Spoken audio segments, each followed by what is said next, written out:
of the United States of America and to the republic for which it stands, one nation, under God, indivisible, with liberty and justice for all. In accordance with the requirements of the open meeting law, please be advised that this meeting is being recorded and broadcast live over the Lunenburg Public Access channel, on Facebook Live, on the Public Access Facebook page, and will be uploaded to the Lunenburg Access YouTube channel after the meeting. The agenda lists all the topics which may be discussed at the meeting and are those reasonably anticipated by the chair. Votes may be taken as a result of these discussions. Not all items listed may in fact be discussed, and other items not listed may also be brought up for discussion to the extent permitted by the open meeting law. This time we're going to ask if we have any public comments this evening from the board. No. All right, and seeing none, do we have any public comments this evening from the public? And I am expecting that Margaret Scarsdale will be joining us this evening. She sent me a communication earlier, so definitely want to provide her with the opportunity to introduce herself as our new member of the state delegation to be sworn in here in a couple more weeks. Welcome, Margaret. Oh, thank you so much, Mr. Chair. I really just wanted to come on briefly and say hello and tell you how honored I am to be your state representative and how very excited I am to be working with you going forward.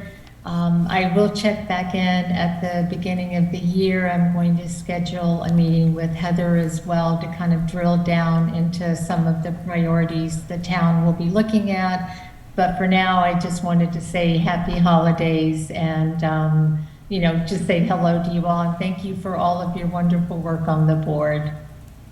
And thank you as well, Margaret. I know that you, you were one of the first candidates to reach out to me for sure, and you've been really, excellent over this campaign trail. I know it's been difficult and challenging, but we are really blessed here in Lunenburg to have a really good delegation, and certainly we welcome you on board to work with us. Thank you so much.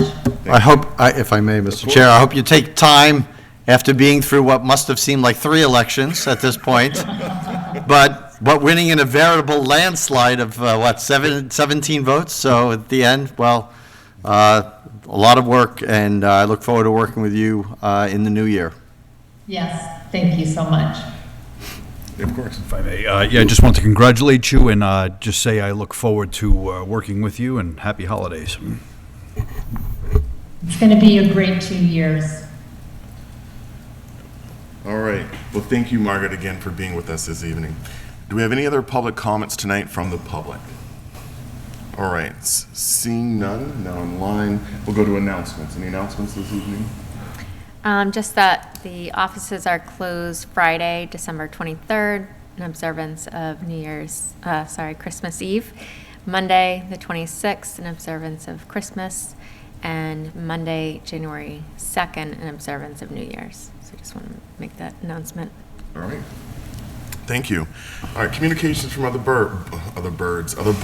I see that Muir Hammond is with us this evening. Muir is the director of the library, and I invited Muir to join with us this evening to kind of just give us some highlights of the different services that are available to the parents, to seniors over the coming weeks, especially when we know a lot of people are going to be home. Absolutely. Thank you for the invitation. Thank you, Muir. It's always a pleasure to talk to this group. Some couple different faces from recent times that I haven't had a lot of opportunity to chat with, but it's always a pleasure to come before you guys. I'll try to keep it fairly brief, although when it comes to me talking about the library, sometimes I can go on. But if there are questions about anything I talk about or you want more information, the Lunenburg Library website is a great place to start, lunenburglibrary.org. You can always give us a call at the library or email me. I'd be happy to answer questions. And for those of you who are extra shy, some of these resources you don't even have to visit the library to utilize. So I'll start with some of those digital things that we've added over the recent years. Some great stuff. Creative Bug is one. Arts and Crafts, kind of a database of activities and lessons on how to do arts and crafts projects. It's from the company that owns Joanne Fabrics. So that's kind of the bent of that resource. Another worth noting is Canopy, which is an online video database. Started off as mostly documentaries, but has expanded into some more mainstream popular movie titles as well. Lots of short films, but a great resource for learning, but also entertainment.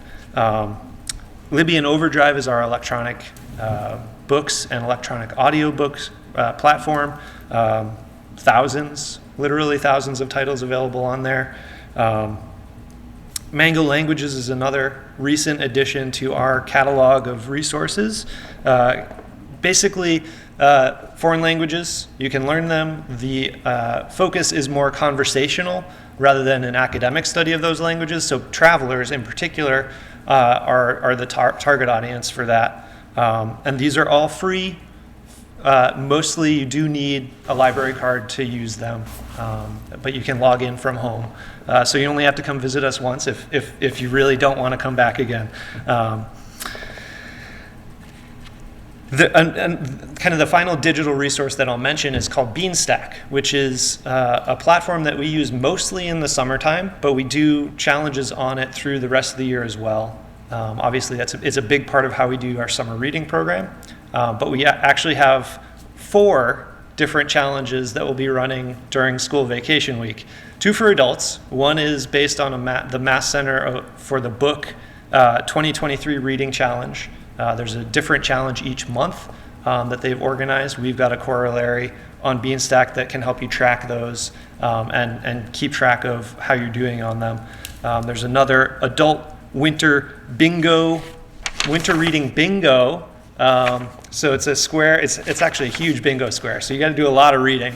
But this does go on until the end of February, and basically gives you reading prompts. You can kind of aim for certain types of books and read a variety of things. There's a teen winter reading challenge as well that starts in early January. And then a children's winter reading bingo as well, smaller version. Only 9 squares on that bingo sheet, but kind of helps the kids get to reading. You can track it all on Beanstack, and for all of those reading challenges, there are prizes involved. So, for instance, the adult reading challenges, for each square, you get a certain number of raffle tickets to enter our grab bags for certain prize bags. Book related often, but there are some good things thrown in there too. We have right now a puzzle sale, so if you're looking for a last minute gift, can help out the friends of the library and take home some puzzles, or even if you're just bored. We've got a great selection over every couple months. We do a puzzle swap, and we have some leftovers sometimes. So some of those These jigsaw puzzles? Jigsaw puzzles, yeah, thank you. That's a good clarification. And that would help the friends, which the friends help the library often more than $10,000 a year to the library operations, and that's all because of the generous people of Lunenburg. Coming up, a couple programs that I'll mention, and then I'll stop talking about the library. On January 7th, Common Grounds Open Mic will be the first time that we try an open mic for a little while at the library. The goal being an acoustic kind of music set is what we're hoping to encourage happen. So January 7th will be the first time we put on one of those. Coming up next week, some great stuff going on. Tweens Craft Night next Wednesday is going to be Gingerbread House Tea Light Luminaries. You make little crafts, the tweens, so 11, 12, 13, that age range, and families are welcome as well to come and build those and take them home.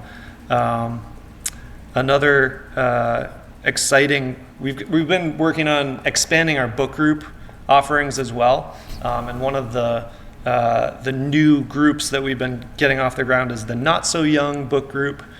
So the target audience is adults who are interested in reading young adult titles, and there are a surprising number of them out there, but this group will next meet January 8th, and the fun addition for this month is that we have a virtual author talk with the author being interviewed by another local author about the book that's being discussed.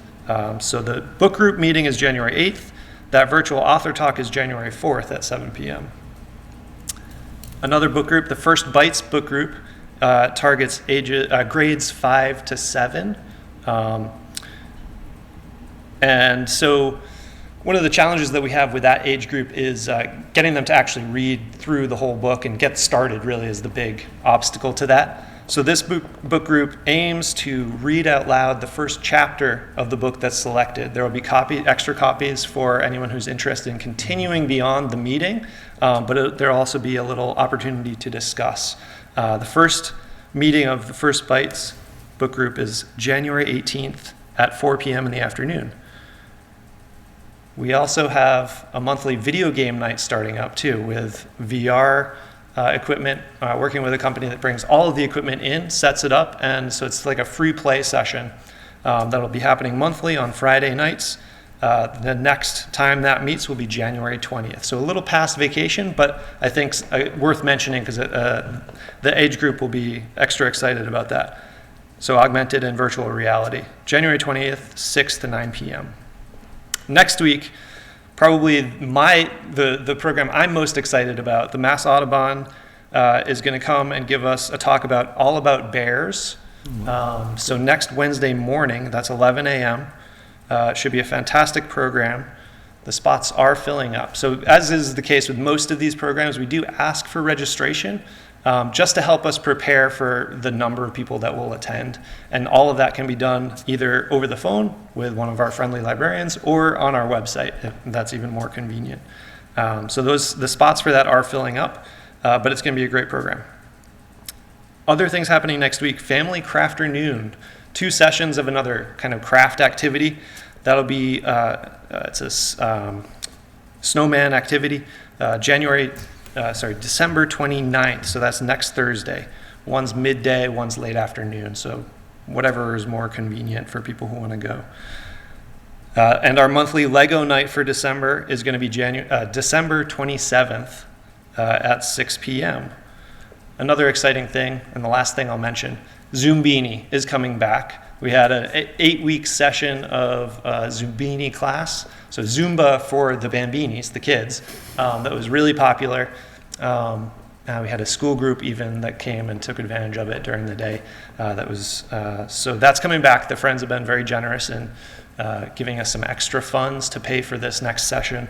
That'll be another 8 weeks coming up in a couple weeks. We don't have final dates yet, but keep your eyes open. People are clamoring for it, and it'll fill up quick. So thank you guys for giving me the opportunity to talk about all of this and come see your friendly faces. If there are questions, I'd be happy to answer them from you guys or from the general public as well during the week. Thank you. What are your hours next week? Hours next week. We are closed Monday, but Tuesday through Thursday will be open 10 a.m. to 8 p.m. Friday, we are open in the afternoons now. Started in September from 2 to 6 p.m. And Saturday is the last day that we're open, 10 to 2. All right.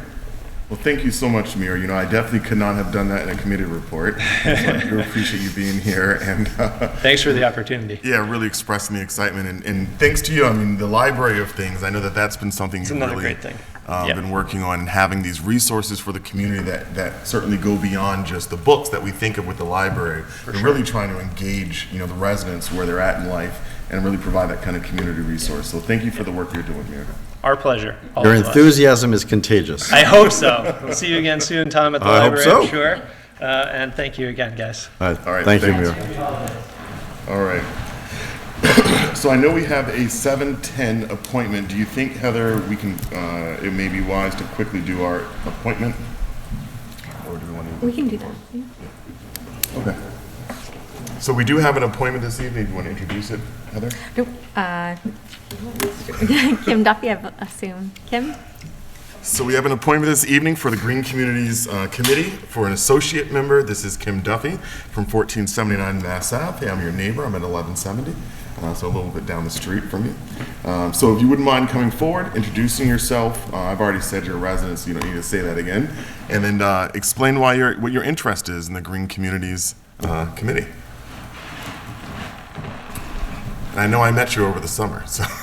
Yes, at the fair during the center of the town. Yes. Hi, everybody. My name's Kim Duffy. Thanks for the introduction. So, as stated, I would like to be a part of the Green Community Committee. I've always been, trying to maintain a really sustainable lifestyle, and I'm always looking for new ways to make my house more energy efficient, and I'd like to be a part of, helping that on a larger scale for Lunenburg. So, Excellent. never been a part of local government, but I'd love to be a part of it. All right, so I want to provide the board with the opportunity to ask you any questions or make any comments if they have any. Is this the associate member? Yes. It is, okay. So have you been attending meetings? I've attended one meeting last week, and I met the team. They introduced me to one of their projects that they're doing in town, the lighting project for all the streetlights. I found that very interesting. It's applicable to everyday life. I, spent my nights driving around looking at all the lights, that I never noticed before. So I enjoyed the meeting. I don't have any questions for you. Just thank you for stepping forward and volunteering. This town runs on our volunteers, and it's very much appreciated. Thank you, Mr. Doyle. Exactly what he said. That's what I was going to say. So thank you for stepping up. That we always appreciate the volunteers. So I have no questions. Do you have any particular points of interest in, solar, wind, or anything above another? I know you probably cover the whole spectrum, given your introduction, but I'm just wondering if you have any focus on things that really interest you. So definitely improving energy efficiency, like for my house, like I said, I have solar, so I'm always interested in how we can incorporate more solar and maybe like diversifying our energy use and, taking a closer look at what is the right answer versus, what's the popular answer. I'm always interested in the details and, the why behind everything. So, one thing I always I considered after becoming a resident of Lunenburg is, how we can reduce more waste. I fill up a trash bag every week and then I fill it up, put it in a new bag. So, I don't know how long we've had that, that kind of system for, but, definitely reducing waste, I think, is one of my major, focuses. Excellent. Yeah. How long have you lived in town? I just purchased my house in June of this year, and Wow. Well, we just had somebody join the finance committee who'd been here for a couple months, and now somebody who just got here, and, well, that's great. And thank you for putting your name in and volunteering. yeah, I'm glad that to be have an opportunity to come help.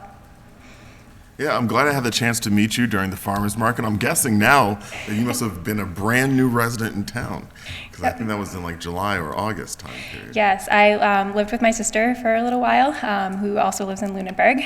She's in the agricultural committee, so she really sparked my interest in local government and becoming involved. So Nice. I thank her for that as well. Yeah, thank you so much for stepping forward, and I have no doubt you'll be an excellent addition to the Green Communities Committee. Thank you. So with that, any other comments or questions? No, All excited right. to work with Kim as well. I met you via Zoom the last meeting for Green Yes. Community, so. All right. So is there a motion to, You may want to mention this. do you want to, I'm not looking at it. Oh, so I just want to, for the record, we got an email from Dave Blatt, who's the chair of the Green Community Committee, saying that he's very happy that you want to join the team and is supportive of your candidacy. So, It's good to hear. All right, thank you, Tom.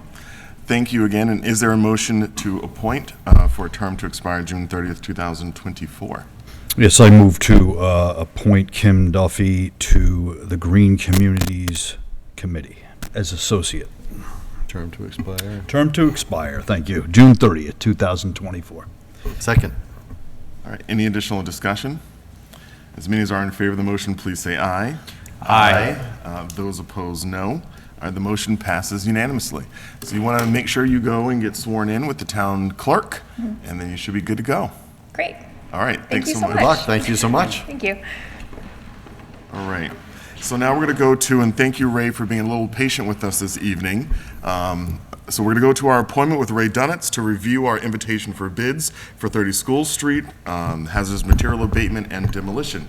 The town manager wants to introduce it further.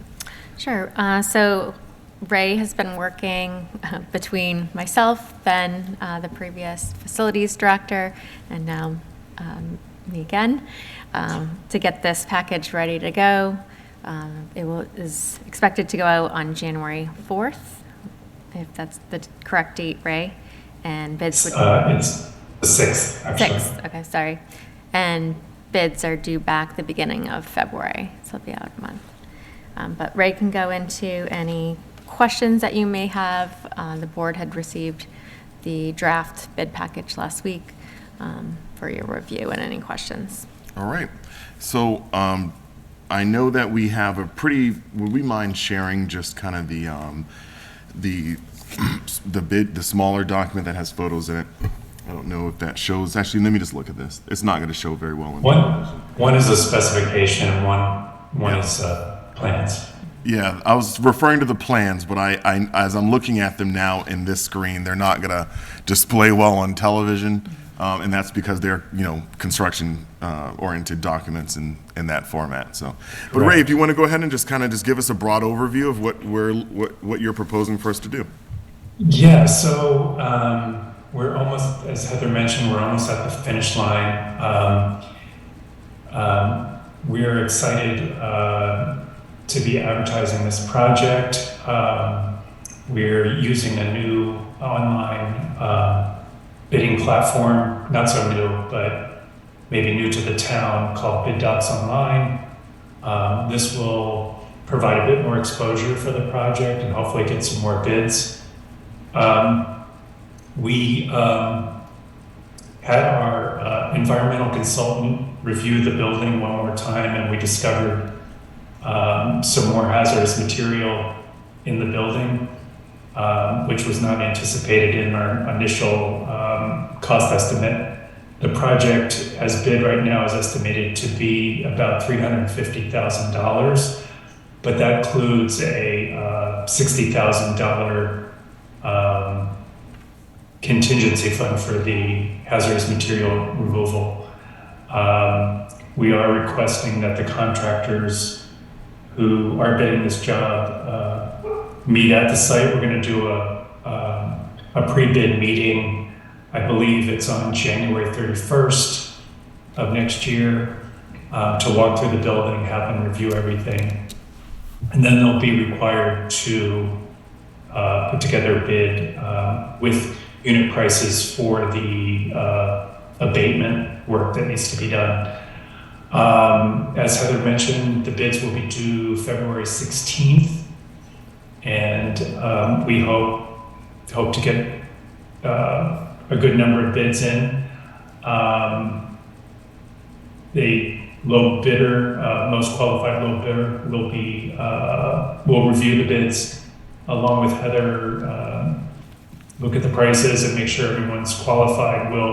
We'll vet them with the recommendations from other previous work, and hopefully get a contract going in March, and then we can start the work, I'm guessing sometime in April. We've anticipated the project to take 60 to 75 days. And in the end, the result will be a loamed and seeded lawn that sort of matches the grades that are there right now. So I'm happy to answer any specific questions about the project. The documents can be a little bit daunting. We have a spec book that's over 300 pages long, but a lot of it has to do with the remediation procedures that we need to go through that are mandated by the government. So. Yeah, thank you, Ray. 344 pages to be exact. And, yes. So I want to open it up to the board for any questions that they may have related to the project.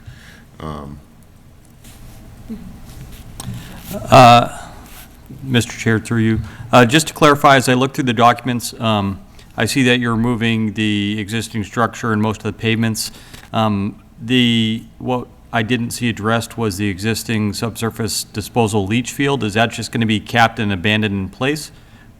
Yeah, we're not, that's sort of outside of our limit of work. Okay. But all the utilities will be capped. Okay, thank you. All right. Any additional questions from any members? All right. From you, Town Manager. No, just to also point out that it salvages about 1,000 square feet of brick. Oh, yeah. For Yeah, we, potential future use if we wanted. Good, thank you. Okay. that was an important fact I neglected to mention. Thank you, Heather. Thank you for that. All right, if there are no more questions, Mr. Dennis, I think you've done really great work for us here in town, and we're certainly excited to get this project moving, so that way we can move on to literally greener pastures. Thank you. I don't know if I've ever been able to say that in a sentence that fit. There you go. All right, and so with that, we're looking for the board to approve the invitation for bid as presented. I would move that we approve the documents as presented for the invitations for bid on the 30 School Street hazardous materials abatement and demolition. Second. All right, we have a motion and a second. Any additional discussion? Aside from the scintillating reading that this is, now the expository writing is really I'm breathtaking. sorry. You know, my heart was in a park, but Don't tell me how it ends. Let me get to 344. okay.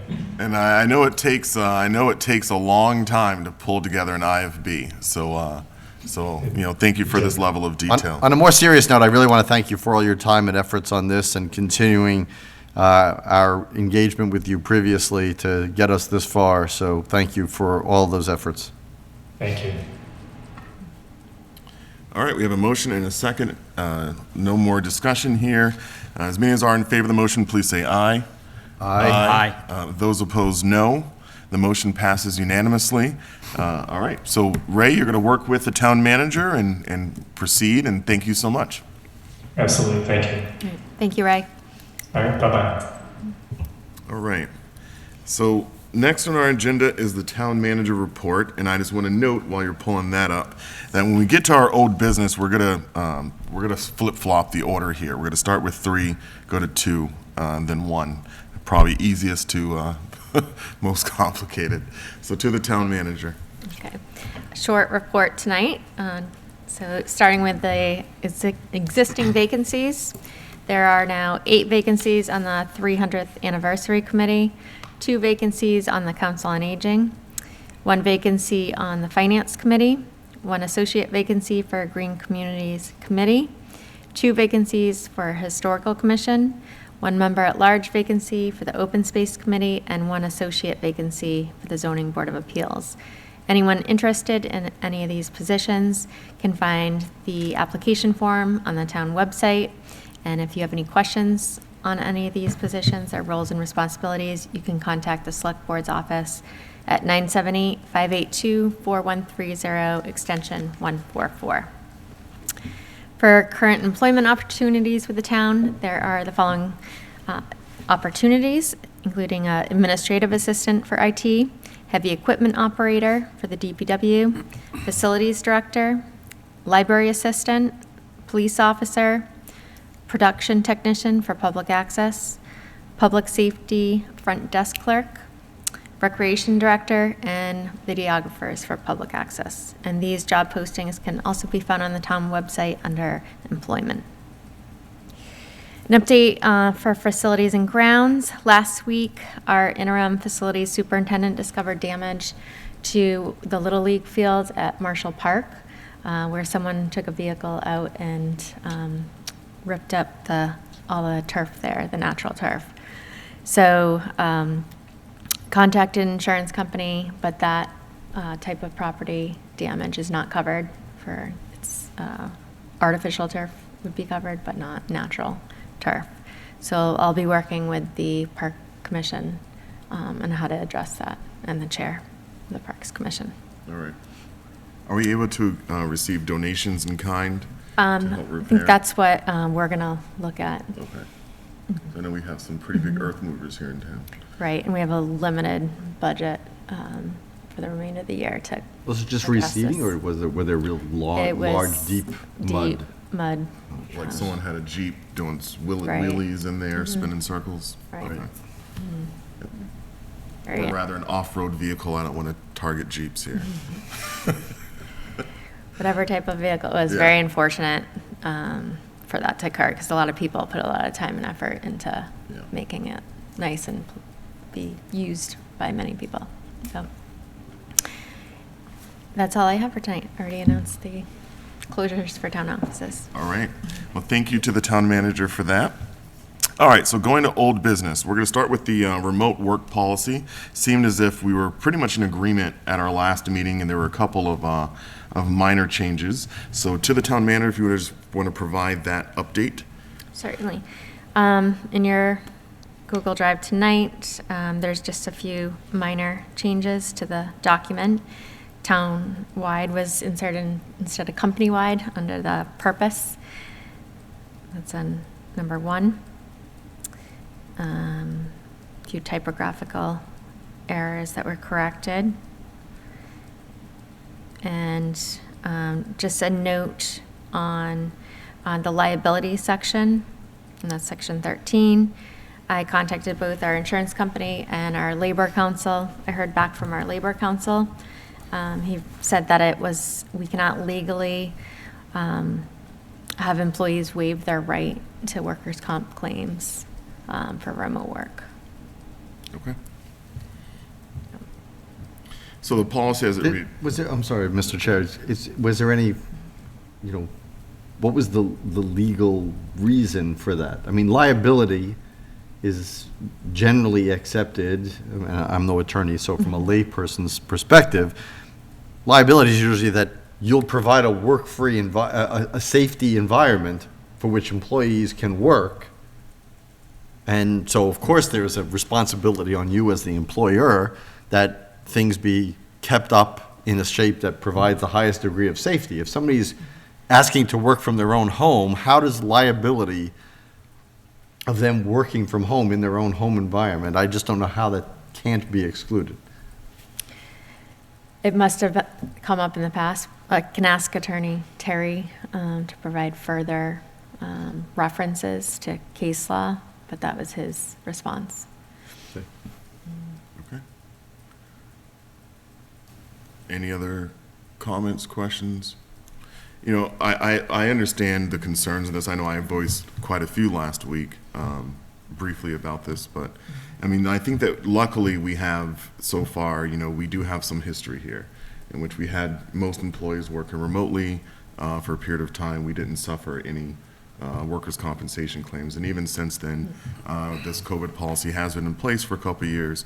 We haven't had any workers' compensation claims.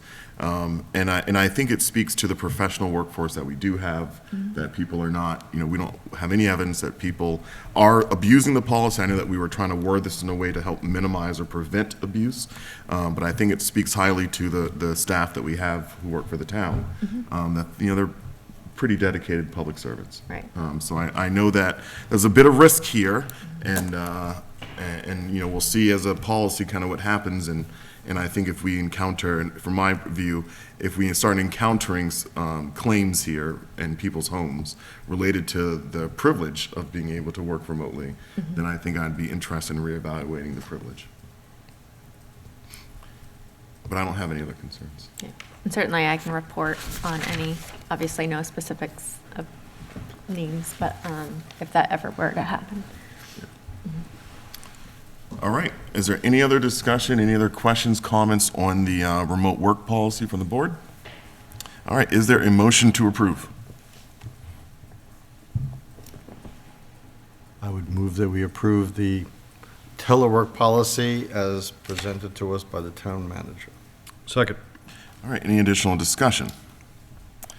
As many as are in favor, we have a motion and a second. As many as are in favor of the motion, please say aye. Aye. Aye. Those opposed, no. The motion passes unanimously. Thank you. Thank you. All right. So to the Select Board Policy and Procedures, Article 2, Section 2.07, Appointments. So in our Google Drive, this is in the Policies folder.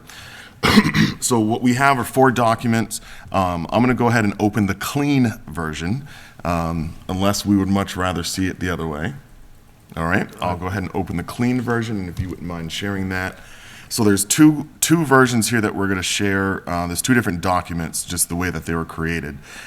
One is the policy, the other one it contains the volunteer applications themselves. We had discussed those in a previous meeting, I believe it was in October, and we kind of finalized that, so I think there was a minor change to that, we will get to it, that just changed, I think, Green Communities from a task force to a committee.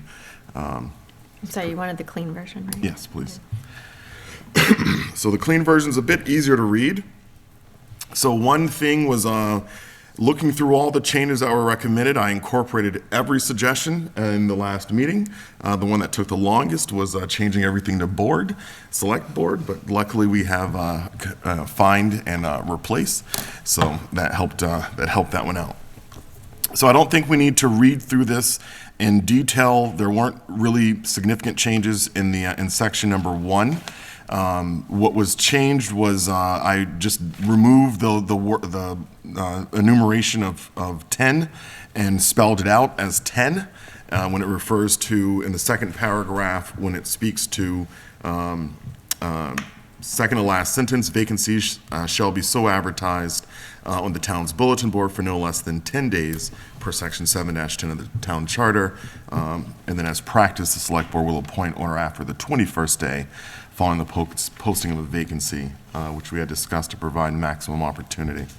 The appointment policy, as we get into the appointment section, all these changes, again, were incorporated, and I think the bulk of the changes occurred in section 3 under reappointments. If you want to keep going with me, in which we did remove significant verbiage, and I think the way that this is worded now, it's a lot more clear. So that way, appointments, reappointments, they both have the same dates, and then it's pretty clear how this is going to work. I would ask the board to look with me at the first paragraph midway through after application by May 15th. I just had a question on the verbiage. So shortly thereafter. What section are we in? We're in section Reappointments? 3, reappointments. Reappointments, okay. So how this reads, reappointments, and again, let me get to my version so that way I can edit this in real time. So let me go to it. Mr. Chair, I also have one other minor edit as we go through.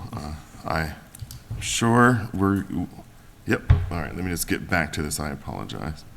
To the right document. Appointment policy, clean. Okay. All right. Yes, Lou. It is one we discussed last time. Other than that, you did an excellent job implementing all the changes, but with regard, with the first occurrence of appointees' contributions, we had decided last week that we were going to change that to applicants' contributions. That's all. All right, let me just get to it here. I think I have so many versions of everything saved, so let me just get to the clean version. Apologize. And that's a PDF. All right. I might have to go into this differently. Applications, appointment policy. It's one of these two.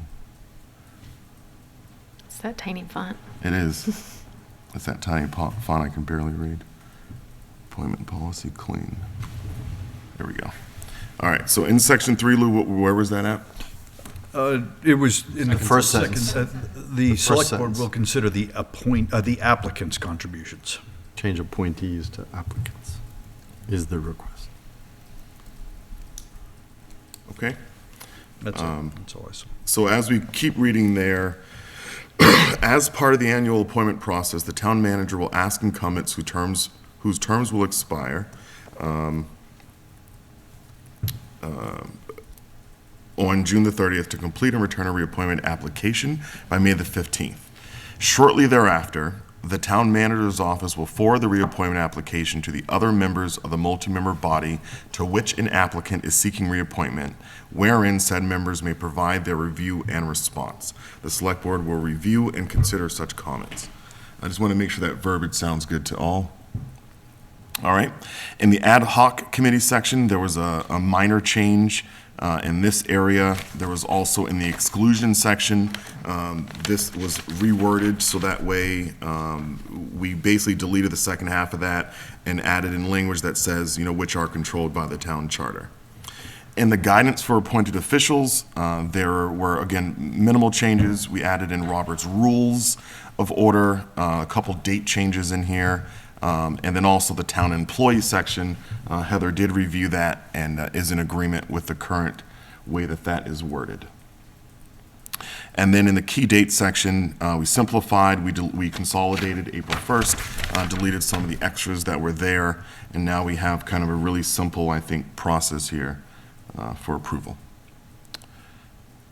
All right, any comments, thoughts from the board? Hold on a second, I think I see something that's not, bless you. It's you. Thank you. Oh, okay, nope, it is different. Okay, no, I have none, sorry. Okay. Just the timeline. Sure, let's Because go. just in practice, I want to make sure all these dates work in Bless you practicality. again. So if reappointment applications are sent out and they're due back by May 15th, we need to get those out to those relevant committees. Would they then need to be due back by May 25th if you're going to be talking about who needs to come in for interviews? They're due by May 15th. So all applications are due to the town mayor's office by May the 15th. Right, but you're asking us to send them out to the relevant committees for any of their comments? Correct. What we did at the last meeting was we said, if we publish the policy and everyone's aware of when we appoint, that they would have ample opportunity between May the 15th and our first meeting in June to choose to provide feedback. That was kind of how we left it. We deleted the language that said it needs to be submitted by May the, I think it was 25th initially, or June the 1st initially. Okay. So that was So when would you consider their comments? What meeting would you consider their the comments first at? meeting in June. Okay, So- so we'd need to have that One would back think in. up until the time when we're Yeah. doing the appointments. Yep. There's no deadline for them to Okay. get back to us. Yeah, except sometime it's before we do open-ended the in interviews. the policy, so Right. I just want to make. Yep. Yeah. That seemed to be deliberate from the majority of the board. Right. So. All right, any other questions, comments? All right, are we ready? Is there a motion to approve? Move that we approve the appointment policy as amended and presented this evening. Is there a second? Second. As many as are in favor of any additional discussion? As many as are in favor of the motion, please say aye. Aye. Those opposed, no. The motion passes unanimously. All right. So let's get to ARPA. So I mentioned that I wanted to be here in person to discuss this, and I'll be very frank in saying that this has been quite the beast to try to tackle, and I've lost quite a bit of sleep, just because it's one of these things where I know it's not perfect, and there's going to need to be additional changes to it. I'm sorry, before we go on to this, we do need to approve going back to the last topic, we do need to approve formally the volunteer applications. So if we can just go back for a second. So these applications that are at our meeting again in October, we were in agreement. The only changes here were the dates were adjusted to reflect that all applications are due on May the 15th. And then, and I know that in a previous meeting, Mr. Dwyer had made suggestions about the reappointment application and using some of the language that was there on the appointment application. So those changes were made, and we all seem to be in agreement. So are we prepared to approve the new volunteer application and volunteer reappointment application? The only question I have, and I haven't, this is the first I'm seeing the revision, so do we have all of the committees that people have been applying to? Because I know the current one has things that nobody applies to, and I want to make sure that we just capture everything. What this does not capture is for sure, the 300th anniversary committee. Okay, but that's an ad hoc. That's ad hoc. Right. And a couple ad hoc, like charter Yeah. Just the ad hocs. the And cable contract committee. Cable advisory Yeah, committee. cable advisory committee. That's fine. I mean, I guess we could add them. Well, we should find out Housing. when they is come kind in. of- we- Okay. when they come in, we should probably note that, should they, as soon as somebody puts other, we should, Sorry, if it's not ad hoc, we should just modify that. Adding something should be pretty straightforward. All right, I did have Elaine look at all this as well and provide feedback. And she kind of caught a couple minor things, but she didn't catch anything else as far as something missing on this. So, all right, are we able to accept is there a motion to accept the revised or the new volunteer application and volunteer reappointment application? I would make a motion that we approve it. I do see one Yep, edit, by let's- the way. let's go and ahead that and is- edit. And that's, it's just a typographical thing. So on the last line of the reapplication, for reappointment application, there's a thank-u instead of just thank you. But only because I caught it and I just couldn't not say Where do you anything. see This is thank-u. All right. I'm sure that's Old English, and I know you were in the Dickens mood at the time, I'm sure. I will make that change. So But otherwise, I make a motion to, with that modification, I move that we approve the new volunteer appointment and reappointment application forms. Second. All right, any additional discussion? As many as are in favor of the motion, please say aye. Aye. Those opposed, no. The motion passes. Okay. All right, so going to ARPA. So as we, in your Google Drive, this is identified as CLFRF/ARPA. And if you're able to share this, Heather, that would be great. So here's what my intentions are tonight on this. So one of the limitations that we have as an elected board is that we can't share things that expose our own kind of deliberations on things with one another in advance of meetings. I think as practice, we've given ourselves about a 30-minute window before meetings start to be able to share such things. But it puts us in the situation where, because I drafted this, the board has not seen this until really right now. And so my expectation is that I hope that we can heavily and purposefully edit this over the next couple of meetings. Oh, I thought you were going to say next hour. No. That wouldn't be an hour. No. Over the next couple of meetings, that tonight, what my expectation is for me to give you the presentation and overview to walk you through some of the thought process behind this. I'm not married to anything that's here, and I'm very much so open to improving this. But I do want to present this tonight, and then after today, if individual members can look at this policy and make edits and send them to me individually, what I can do for the next meeting is try to compile those into the next version of this. So, all right. So before we start going through it, what I want to state is that there's a couple of different resources that I utilize to help develop this policy. The state website, for the most part, directly links to the federal website where all the resources are, and it's the actual legislation is a lot of pages, and so there is the Treasury Department came up with an overview. It's called the Final Rule Overview, and what that does is it takes the law and then summarizes and simplifies it over 65 roughly pages. So utilizing the resources from the Commonwealth, from the Final Rule, and then also there are compliance and reporting pamphlet that would be available to those staff members or consultants who would be inputting a lot of this information into the system. I also use that guide to help really nail in some of the program eligibility. Most of the language in the beginning several sections is almost verbatim or is verbatim, especially the purpose section is just about verbatim what is in the overview. And as we get into the selection criteria, which starts on the second page, that is when we start getting into things that are actually modified. So I'm going to go ahead and present this, and I will read through this so that way we can just do it. Purpose. This policy serves to outline the process. So the policy is identified as the Lunenburg Select Board Coronavirus Local Fiscal Recovery Fund, CLFRF, Approval and Distribution Policy.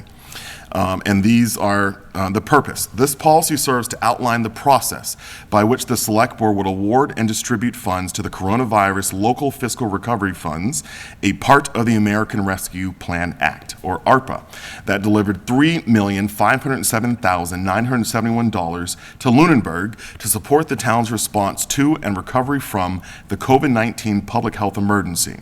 The program is intended to ensure that the town has resources needed to fight the pandemic and support families and businesses struggling with its public health and economic impacts, maintain vital public services amid declines in revenue, and build a strong, resilient, and equitable recovery by making investments that support long-term growth and opportunity. The next section links to those primary resources that were utilized in this policy draft formulation. Statutory timeline. All costs must occur on or after March the 3rd, 2021. Funds must be obligated by December the 31st, 2024, and all funds must be expended by December 31st, 2026, or shall be returned to the Treasury. Funds may be used, and there's kind of four major categories here. And the italicized is again, I did add a couple of conjunctions here to make it flow a little better, but it is 99% word for word. So the funds may be used to replace lost public sector revenue. So the Treasury Department has two different formulas for this. One is looking at your actual cost to see did you lose money or did you not have the revenue expected. And the second formula is a presumptive formula, which is the one that we will naturally probably fall into. The presumptive formula is that the Treasury presumes that up to $10 million in revenue has been lost by the town of Lunenburg due to the public health emergency, and the town is permitted to use the amount awarded, which in this case, many communities in the Commonwealth, and you're looking at Boston, I think Boston got a $350 million, something crazy like that. Several communities got big chunks. And so what they said was if you're using a presumptive model, up to $10 million of your award can be used to presume that that they would fall in this category. In our case, since our award is below $10 million, all money can be used for this purpose. So the Treasury presumes that $10 million in revenue has been lost due to the public health emergency, and the town's permitted to use the amount awarded to fund government services. Government services, and this is again language from the Treasury, generally includes any service traditionally provided by a government, including construction of government facilities, road building and maintenance, general government administration, staff, environmental remediation, provisions of police, fire, and other public safety services, including the purchase of fire trucks and police vehicles. In their write-up, they identify that it's this section that will provide communities the most flexibility to utilize these funds. Next area is support the COVID-19 public health economic response. Enumerated or allowed expenses, COVID-19 mitigation and prevention, medical expenses and behavioral care, including mental health and substance use treatment, prevention and responding to violence, assistance to households impacted, including burials, and assistance in accessing and applying for public benefits, assistance to lower and moderate income households, assistance to small business, assistance to nonprofits, restore or bolstering public sector capacity, and related capital expenditures. Capital expenditures in this category, above $1 million, require a written justification that includes a description of the harm or need to be addressed, an explanation of why a capital expenditure is appropriate, and a comparison to at least two alternative capital expenditures, and a demonstration of why the proposed capital expenditure is superior. And again, that language was pulled directly. Third area, provide premium pay for eligible workers performing essential work. Now, I did paraphrase this section because it's a pretty big section. Eligible workers were those, quote, needed to maintain continuity of operations of essential critical infrastructure sectors, end quote. The town gets to help define what those critical infrastructure sectors were, note. So again, eligible workers were those needed to maintain continuity of operations of essential critical infrastructure needs during the pandemic and include emergency personnel and the local, quote, government workforce that had, quote, regular in-person interactions with patients, the public, or coworkers. And the fourth area, invest in water, sewer, and broadband infrastructure, and making necessary investments in water and sewer infrastructure to address deferred maintenance in drinking water systems, treatment of sewage and stormwater, and resiliency measures needed to adapt to climate change. Invest in broadband infrastructure in underserved areas and/or areas without adequate access. There are a lot of restrictions, not a lot, there's decent restrictions on broadband infrastructure. It can only be used for underserved areas or areas without adequate access. I think later in the policy I identify that Lunenburg does not apply. Statutory restrictions. So the law says that no payments for debt services and replenishments of rainy day funds. No satisfaction of settlements and judgments. No project that conflicts or contravenes the purpose of the ARPA statute, such as using the use of funds that undermine COVID-19 mitigation practices that are in line with CDC guidance recommendations. Funds unencumbered and unexpended by the listed deadlines must be returned to the Treasury. And there's a note from the Treasury that says, by the way, future legislation may change eligibility requirements for projects not obligated at the time of its enactment. So they're saying, move quick, obligate your projects before the rules change. So what I propose in the next section is looking at those categories, and I'm proposing certain amounts on the front end. And this is where I think we're going to have a lot of discussion. So selection criteria and funding allocations. Burials and cremations. So, and again, we'll work through this. So burials and cremations. Next of kin to residents of Lunenburg who died from COVID-19 on or after March the 3rd and who incurred burial or cremation costs due to the death of a loved one may request to have the resident's burial or cremation expenses reimbursed.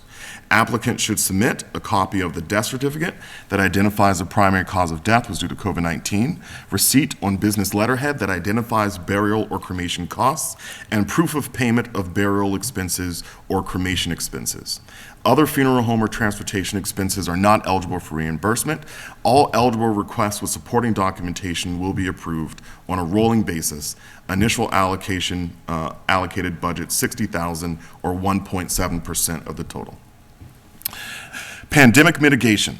The town shall create and employ a pandemic mitigation strategy that reduces future vulnerability of the town and its residents to future public health emergencies. The town shall also maintain a strategic reserve of personal protective equipment for staff and residents and ensure that the emergency shelter has appropriate cots, tables, charging stations, and other items to assist residents in the event of an emergency. Proposed budget here $100,000 or 2.9% of total funds allocated. Premium pay for eligible workers.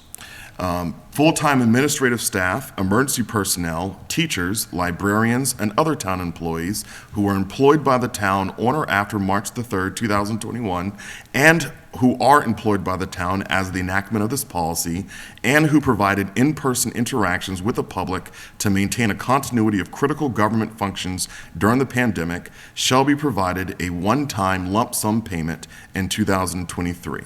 Funds shall be divided equitably among all full-time staff. Budget $350,000 or 10% of all funds provided.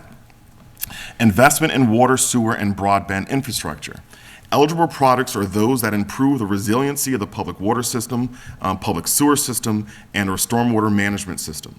As residents in Lunenburg have access to broadband internet throughout town, funds will not be allocated for broadband infrastructure. Budget $750,000 or 21.4%. Support for nonprofits.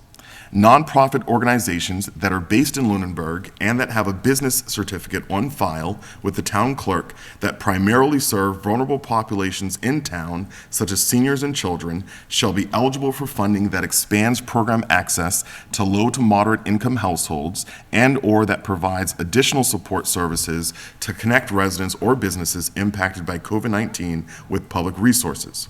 Funding may not be used to support endowments or used to divert or substitute operational costs toward an endowment. Budget $150,000 or 4.2%. General administration. The town manager and finance director shall ensure the town's compliance with all CLFRF program requirements and are responsible for completing and submitting all required documents to state and or federal authorities consistent with published guidelines and the Massachusetts Office of the Inspector General's OIG bulletin articles related to the use of ARPA funds. The administration of CLFRF will require staff time in excess of regular duties and regularly scheduled hours. CLFRF provides funding for administrative expenses, including wages and salary, as involved with its administration. The town manager and finance director shall each receive an annual lump sum wage of $8,000 per year for 2023 to 2026, and shall have a budget created and managed by the town manager and finance director of $30,000 per year for mailings, office supplies, consultants, and additional administrative support. Budget $184,000 or 5.2%. And then general government services and supporting the COVID-19 economic response. The Select Board allocates the residual balance plus any funds in preceding categories not otherwise obligated by September 30th, 2024 for general government services and projects or services that support the COVID-19 economic response as defined by the U.S. Treasury. As general services also includes projects that invest in water and sewer infrastructure, such infrastructure requests that exceed the otherwise allocated amount may also be considered in this category. If additional funds are required to cover burial and cremation costs, funds will be reallocated from this category. Projects in this category will be evaluated using the following criteria, similar to the capital planning process. Budget $1,913,971 or 54.6%. And then what follows then as the criteria we previously discussed that Mr. Alonso and the town manager worked on that kind of mirrors the capital planning process. So I'm just going to skip to page 6. Project support award process. Request submissions. Following the approval of this policy, it shall be posted on the town bulletin board and on the town website. A copy shall be provided to the Lunenburg Housing Authority, the Lunenburg Water District, and to all members of elected or appointed multi-member bodies in town. I want to pause. I do not know otherwise that the Water District got ARPA funds. But it shall be mailed to all known nonprofits and small businesses that are based in and registered in town, and shall be published in the Lunenburg Ledger so that members of the community are fairly provided an opportunity to submit requests for their eligible needs. The town manager or her designee will establish an online application by January 17th, 2023, so that department heads, multi-member bodies, nonprofits, families, and or other eligible applicants may submit requests. Those who submitted a request in the summer of 2022 do not need to resubmit, but such requesters may substitute their initial request with an updated proposal. The Select Board shall accept submissions until February 21st, 2023. I expect these timelines to move depending on when we approve all this. Requests for reimbursement for burial or cremation expenses due to COVID-19 shall be submitted directly to the town manager's office and will be accepted and processed by the Select Board through October the 30th, 2026. Determine project eligibility. Utilizing the Department of the Treasury's Coronavirus State and Local Fiscal Recovery Funds overview of the final rule as a guide, which is a pamphlet, again, that's that 64 or so page document, the Select Board will identify the eligibility of requests submitted. Products identified as not eligible for CLFRF will not move forward in the approval process, and the individual or group that submitted the request will be informed within 10 days of the denial of eligibility. And then funding awards. The Select Board shall obligate and award funds in 3 rounds, except for awards that cover burial and cremation costs that shall be accepted on a rolling basis. Select Board members will consider all available information and work collaboratively to ensure impactful community investments that have the broadest impact on residents, businesses, and staff, with priority to all vulnerable populations therein and projects or services that improve the resiliency of the community for future public health emergencies. the first round of funding, or first funding awards, by April the 30th, 2023. Priority to products or services that will be completed by September 30th, 2024. And again, that timeline is due to a reallocation that would occur in the fall of 2024. 100% of the allocation for burial and cremation expenses shall be obligated. 50% of the allocation for investment in water and sewer. 50% of the allocation for pandemic mitigation, 35% of the allocation for nonprofits, 100% of the allocation for administrative costs. I see an error there, shall be obligated. 50% of allocations for general services in COVID-19 economic response. A second funding award by October the 31st. That would include 50% of the allocation for investments in water and sewer, 100% of the allocation for premium pay, 65% of the allocation for nonprofits, 50% of the allocation for general services and COVID-19 economic response. And then a third funding award by December the 15th, 2024. And this is targeted, so again, awarded funds that remain unexpended and or without guaranteed obligations by September the 30th, 2024 shall be available to the Select Board for reallocation for general government services. The Select Board will purpose to allocate all remaining funds on eligible projects that can be completed prior to September the 30th, 2026. A conservative balance shall be maintained to provide reimbursements for burial or cremation costs due to deaths from COVID-19 through December the 31st, 2026, with the understanding that any unexpended funds will be returned to the Treasury. The Select Board will revise the criteria for the final funding awards and provide additional guidance by the annual town meeting in May 2024. And so that's the end of the policy. That then preserves the ability for the Select Board to, again, as we may find ourselves getting into kind of the summertime of 2024, we want to make sure that we maximize all this money and spend it, that it gives us the ability to say, okay, we have more money here. How do we make sure we spend all of this? All right. That's the initial kind of thought of what a process could look like. Again, I know that we're going to have a lot of comments on this and how we can make this better and improve it. But the key things that I tried to focus on was looking at the legislation, which really highlighted the need, and communities were given more money if they had a higher proportion of lower income households in their community. That the funding really went towards that, and it was highlighted throughout the documents of using the funding to help serve underserved areas. And so with that, I will pause for the board's initial kind of thoughts, feedback, and again, I know that we are going to discuss this, and everyone's going to kind of rework it. So I have a question. The cremation and burial costs, are they the people who, are they going to supply us with a need for this, or is it just anybody who passed away because of COVID-19? I would assume that it's an economic need, not just anybody who passed away because of COVID-19. So how I presented it, and based on I try to be broad. I'm certainly open to the board restricting it, but how I understood the legislation was that it was not need-based. It's an opportunity for anyone who died to have their burial expenses covered by these funds. And so what I'm proposing is, again, if the government is making the money available for that purpose, I didn't make that decision, but I'm proposing that we make them available for the community. $60,000 you think is enough? How many people do you think passed away from COVID in Lunenburg?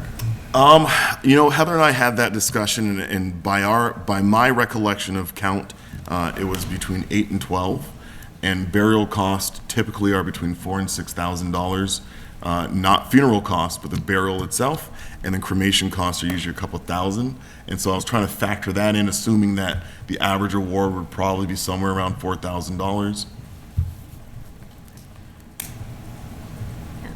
And that's, yeah, and in our conversation, I don't believe the state tracked that data by town.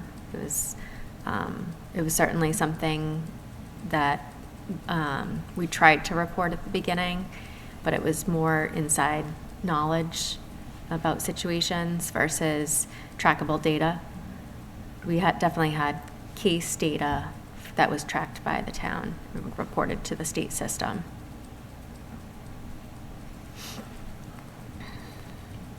Any other kind of initial thoughts? Again, I know this is a heavy 7-page document here that is going to need a lot of revision and support, so. Yeah, I'll go sort of in reverse order, but I had initial comments, but I do want to kind of second what Ms. Schroger said there. That's a good thought, whether there should be some sort of need-based test, something to grind on for sure. Just generally, though, I want to say that there is a lot to chew on here, of course, but it's clear that a ton of work went into this, and I just want to thank you for putting it together. But we got to work our way through it, so. I know. I don't make things simple. No. It's and I appreciate that. But no, it's clear you dedicated a lot of time to this, so thank you. Well, I would say that, yes, I thank you also for the time, and obviously a lot of thought was put into it. I think my initial response, having not seen it until you presented it, is it goes well beyond what I thought I was expecting from what you had presented or discussed in the past, which was presenting a process about how we would do this, because this becomes now a budgetary thing. So you've already took a stabs at how we're dividing the money. I thought we were going to talk about a process or a framework with which to decide how to do this. So now when I'm seeing budgets, I have to say that now that it's out there and the public knows this, it's going to be hard to take maybe that was your point, I don't know. But it's going to take hard to take stances against these, even though some of them I clearly don't support. Even though they're allowed, what's allowed and what I think we should spend our money on is very different. And so I guess I was surprised at the scope of this document, which is far beyond a policy. It's a policy and a budget document at the same time. And the fact that only a touch over half is going to go to general government services that supported the COVID-19 response is the first thing that strikes me. Is like 46% of the money isn't even going to that, and I have to dig into this. Yeah. So. My thoughts are, I think the work you put into it is obvious, and I think it's fantastic. It gives us something to consider whether we agree or disagree or not. I think it's a fantastic starting point, and I really appreciate the effort into it.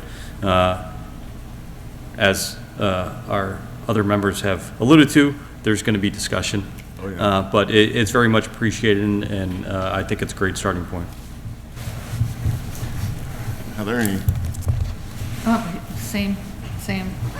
I really have to look at this, because I already see figures that I don't like.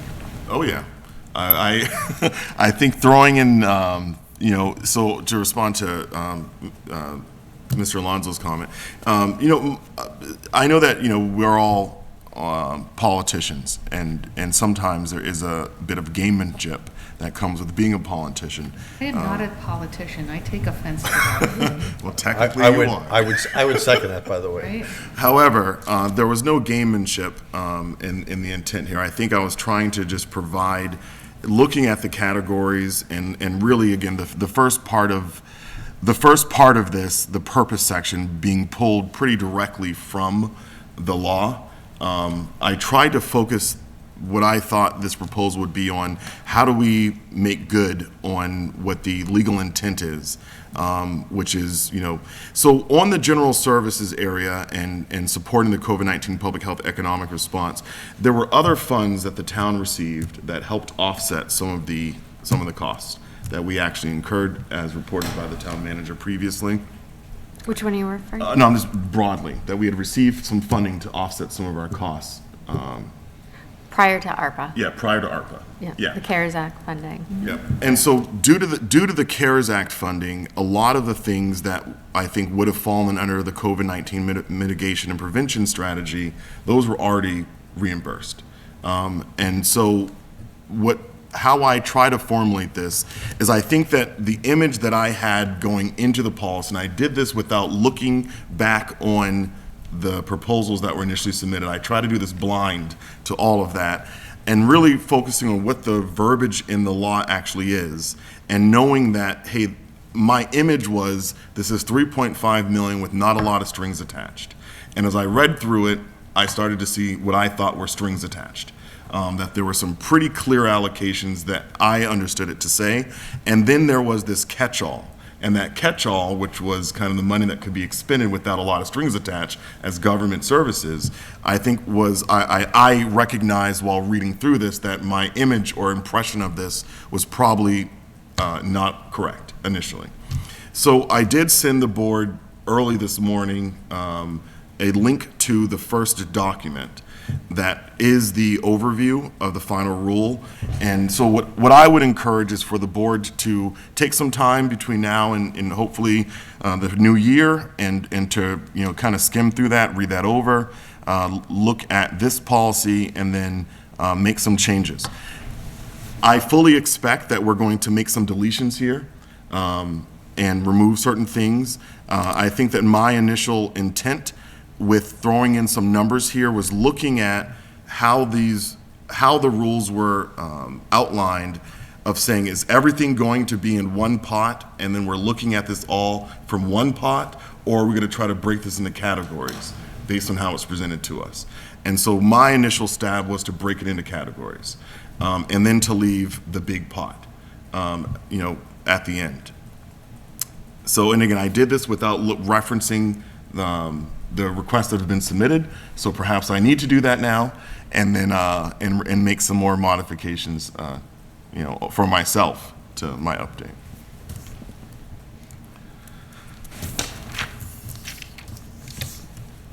All right, are there any more thoughts tonight?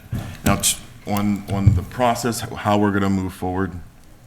All right, so to the public at home, you know, this is a really deliberative thing that the select board is really gonna have to work through. You know, sometimes I wish we didn't, and I'm gonna say this publicly, I wish sometimes we could have these difficult conversations privately, as other governments can, including the state government, because I know that these conversations get really sensitive. There's a lot of, everyone at home is a stakeholder, everyone has a perspective, you know, and so my hope is that we will work diligently through this, understanding what all the needs are in the community, and really just focusing initially on, you know, an equitable and fair process that is consistent with the legislation that provided the funding. So I ask for your patience. Mr. Chair, I would ask that we probably, especially given the deadlines that you've, you know, at least presented here as starting points, that we know when you're looking for feedback on, and keep a schedule, a tight schedule for us. I mean, not tight as far as timeline, but a rigid schedule that we say, okay, we're going to discuss this next and we need input before then, just so the members know when we have to get these to you, so. All right, so looking at, Heather, looking at January 4th, I think we are scheduled for a budget presentation that meeting. Is that right, or is it the next meeting? Budget presentation? Yeah, you're like, what? That's a little early. No. I think on our calendar we have, are you able to access our master calendar? No. Let me see if I can access it. Heather and I maintain a master calendar. Are you talking about budget priorities? That may be it. Okay, that's just a general discussion that I usually present, what, going into the budget, what I expect to be priorities for the next fiscal year. All right. So that won't be a budget presentation, but. So what we are looking for in January the 3rd is to, our calendar says we're voting to open the annual town meeting warrant.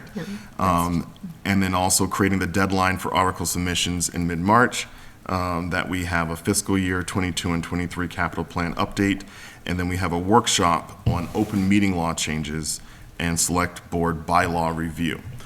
Meeting on the 10th is tentatively with the state delegation. That's not confirmed. So if we purpose on the 3rd to pick this back up, I know we have holidays, so I'm asking, before you look at me like I'm crazy, Heather, is that too soon? Yes. Or should we look at the 10th? It's Yes, absolutely. that's too soon. Okay, so if we look at the 10th of January, that is the second Tuesday, well, yeah. So looking at our calendars, then that would be I need a couple of days to compile. So if we can get everything to me by roughly the 4th or 5th, that would give me enough time to compile by the 10th. How about the 7th? What is that, Friday? That's a Saturday. Maybe Friday, So if we can try to shoot for the 4th, I know that I'm always late submitting things when Tom was chair. So I have my kids home from college, and I'd really rather spend quality time with them Yep. than look at the ARPA. So You sure? Yeah. all right. Well, I'm going to be working on it over the weekend. So if we can end that week, so if we can try to focus on the 4th and having feedback by the 4th with revisions and modifications, that would be tremendously helpful.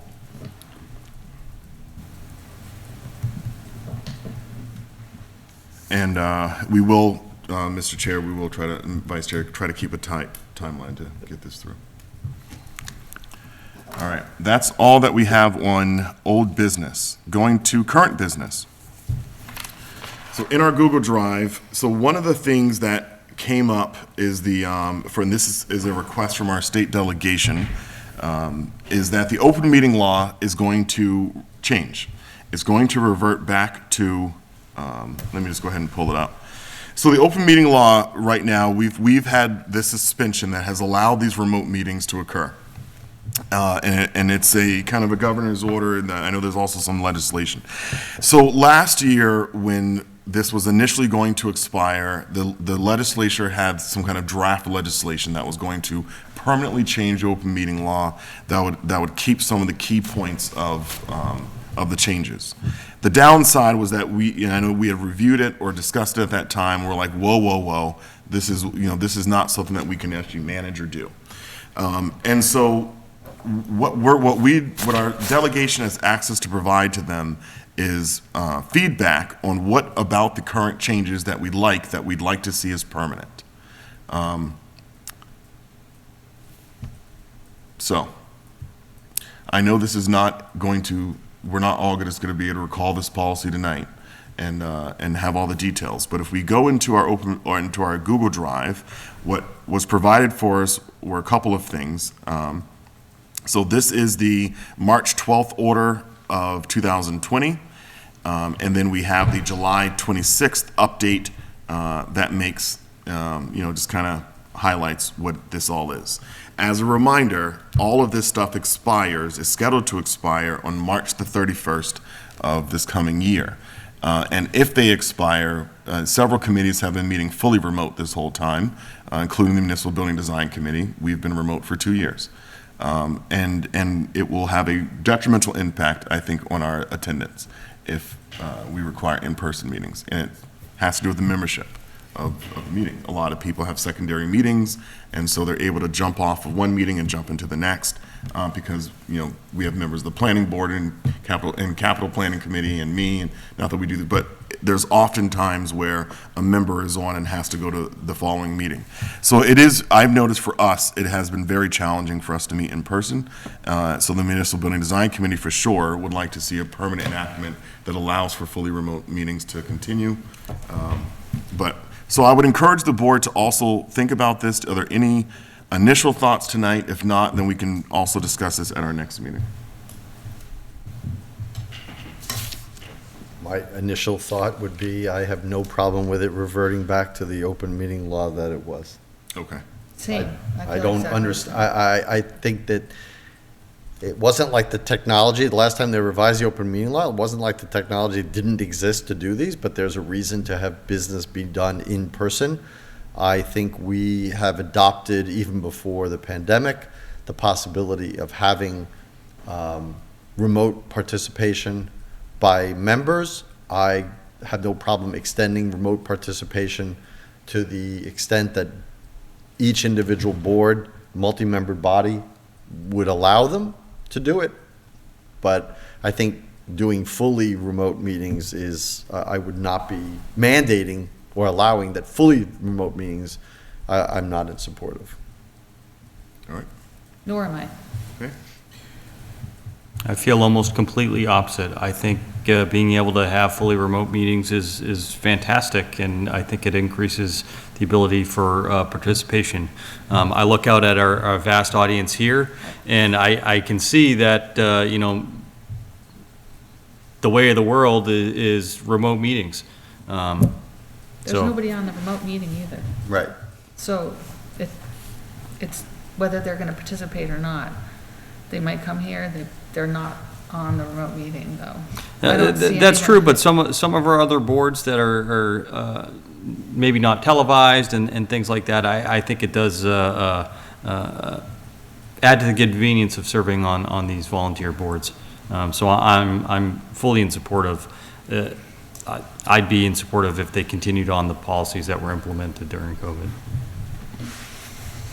Yeah, my inclination, it tends to go in Mr. Dwyer's direction as well. I just think we've gotten used to a new normal, that the pandemic, some good, not that I would want to do the pandemic over, but it happened, and some good came of it, and we kind of got used to facilitating business in different ways. I definitely appreciate the input from the other members, but I'm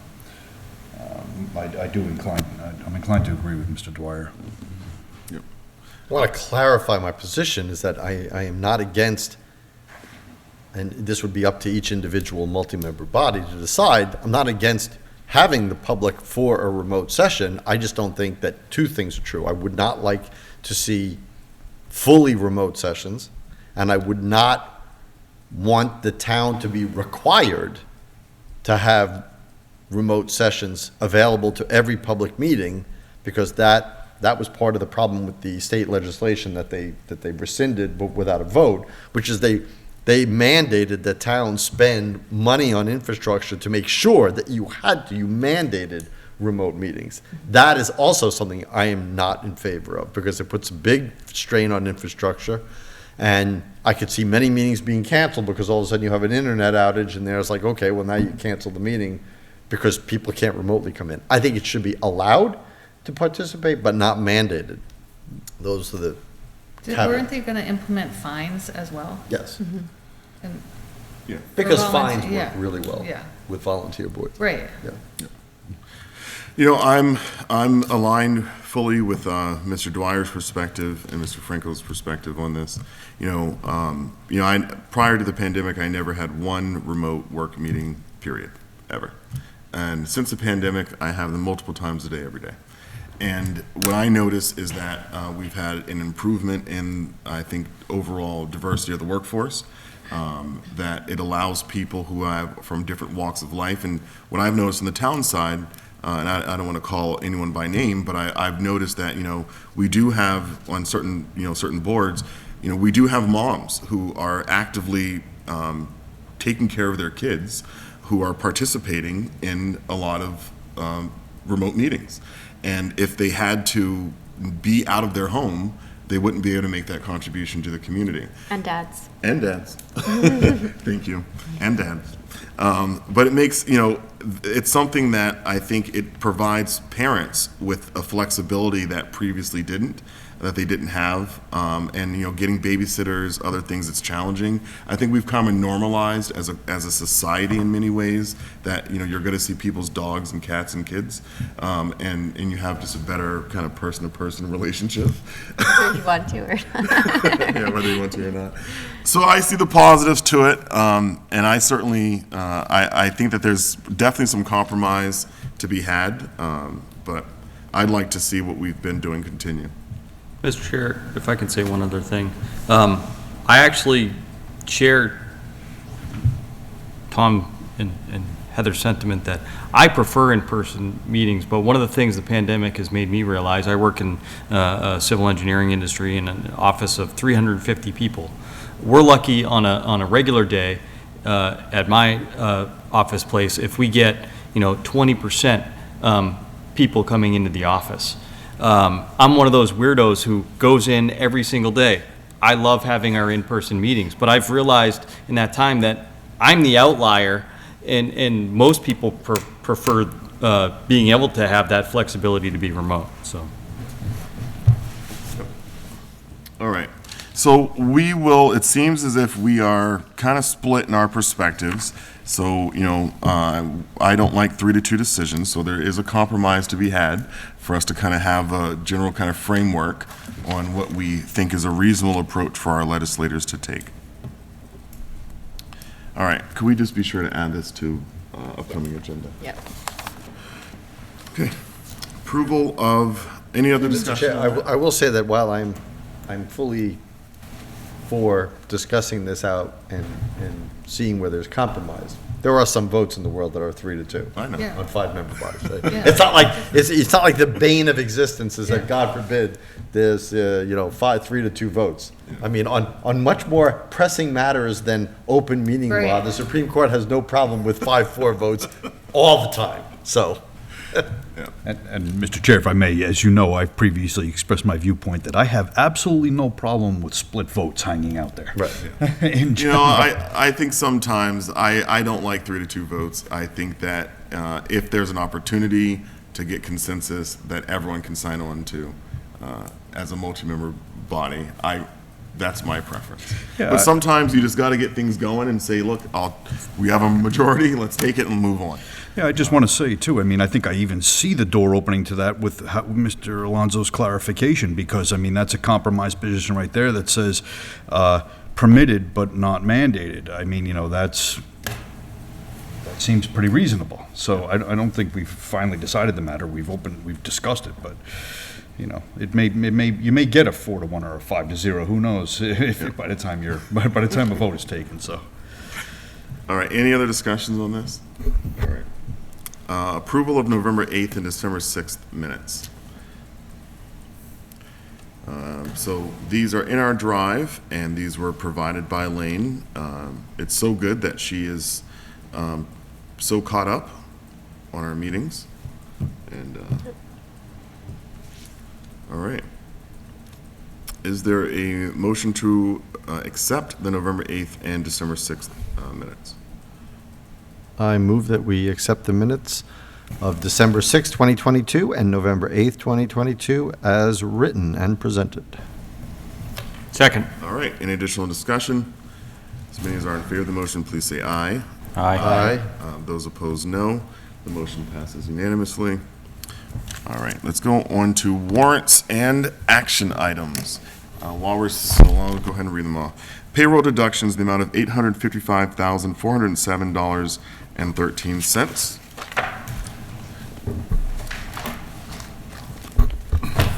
Accounts payable in the amount of $470,445.91. And I'll lose.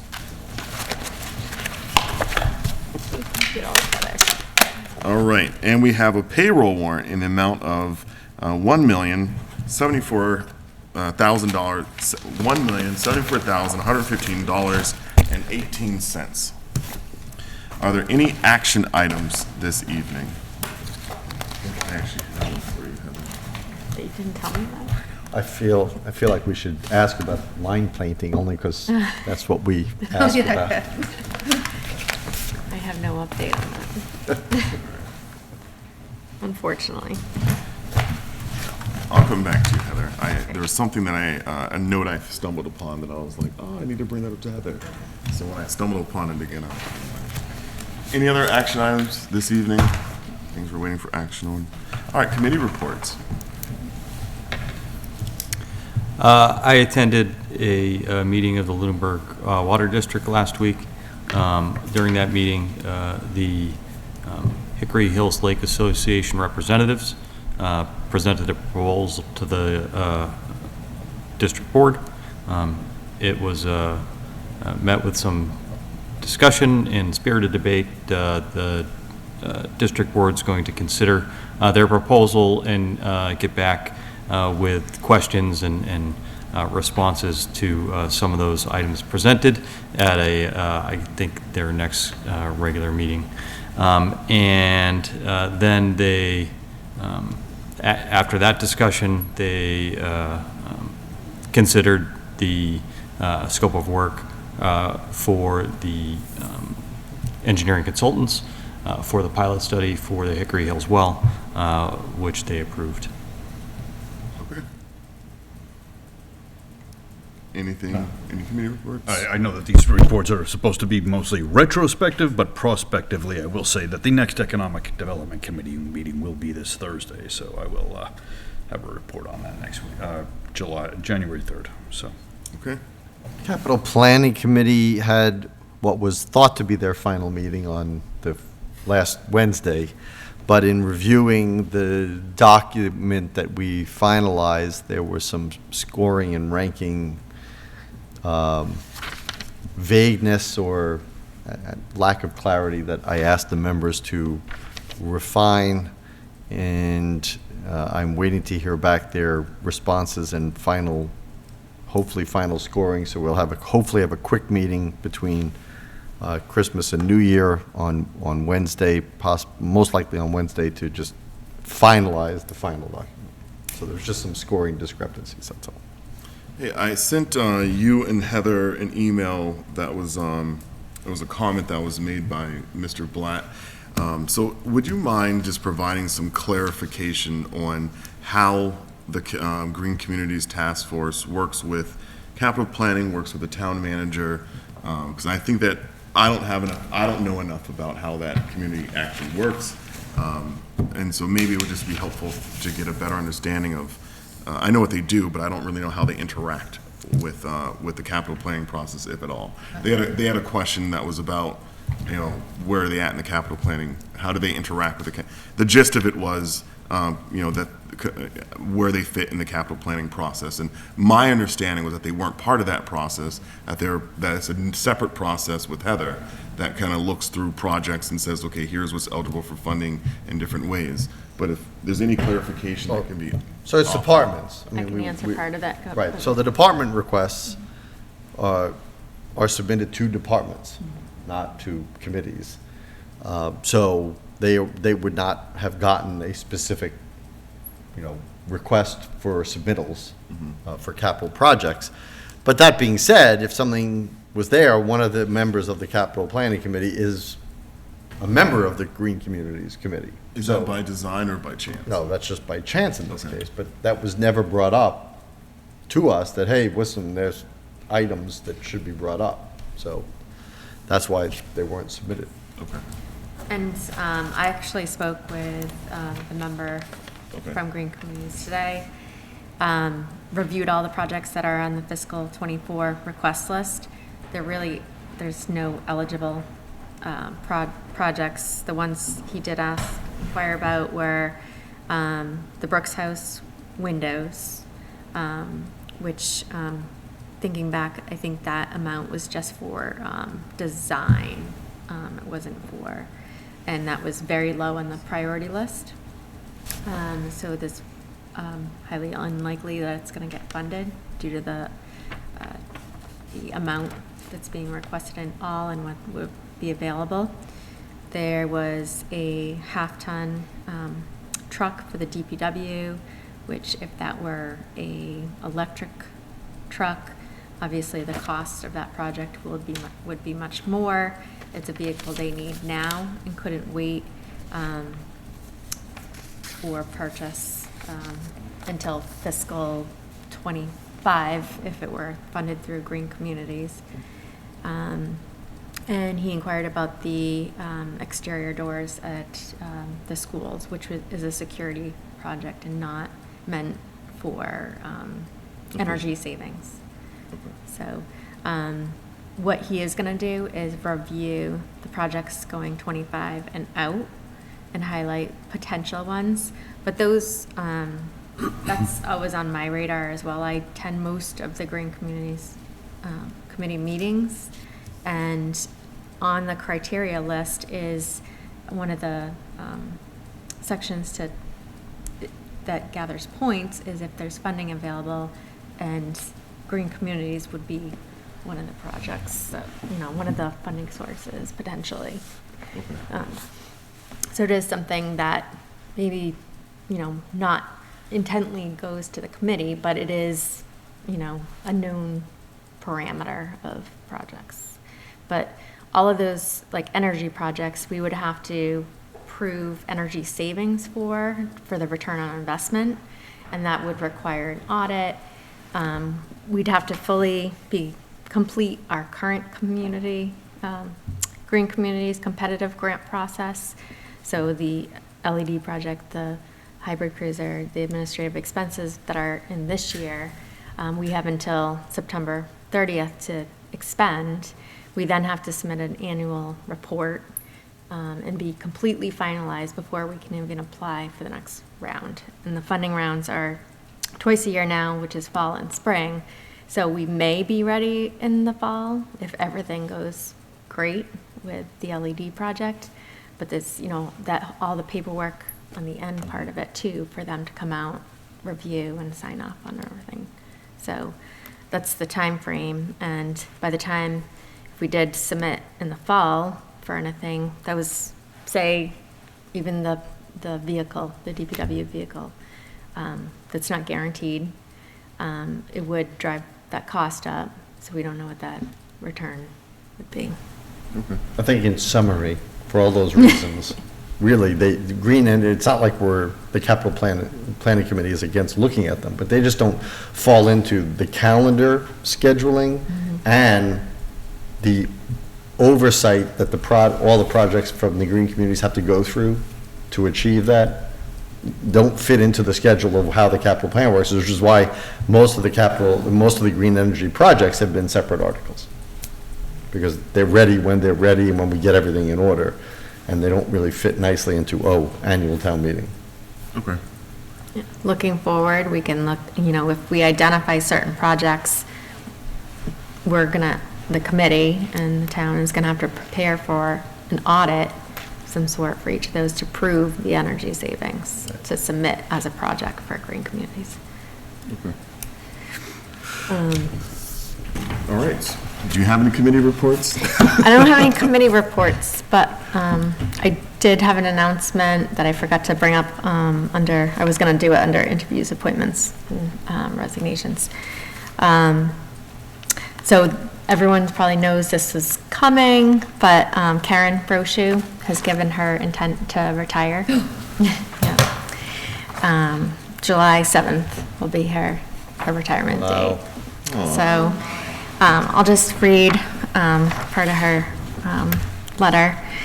After much thought and writing to provide you my notice of intent to retire effective July 7th, 2023, I have enjoyed working for the town for the last 38 years, but given the fact that I started with the town at the age of 22, has always been my dream to retire in my early 60s, and that time has come. I consider it both an honor and a privilege to have served the town's leadership, both past and present, and its residents over the last 38 years. I have thoroughly enjoyed my time here, but I'm looking forward to starting the next chapter of my life. Can't wait to spend more time with my family and friends, as well as spending summers at the Cape. So I want to thank Karen personally. She's been such an asset to the town. Yep.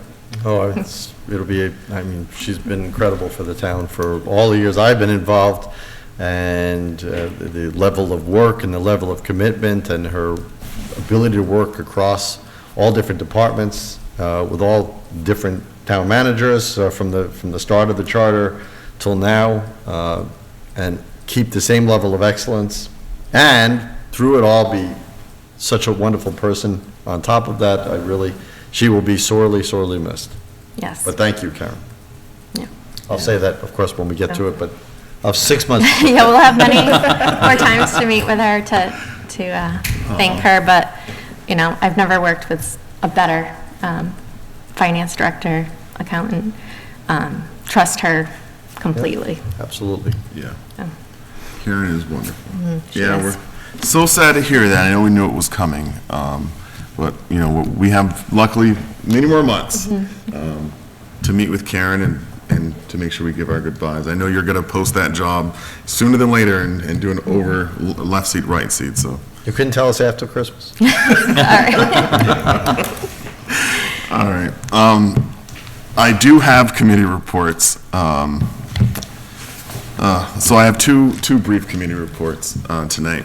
So the first was the library committee report.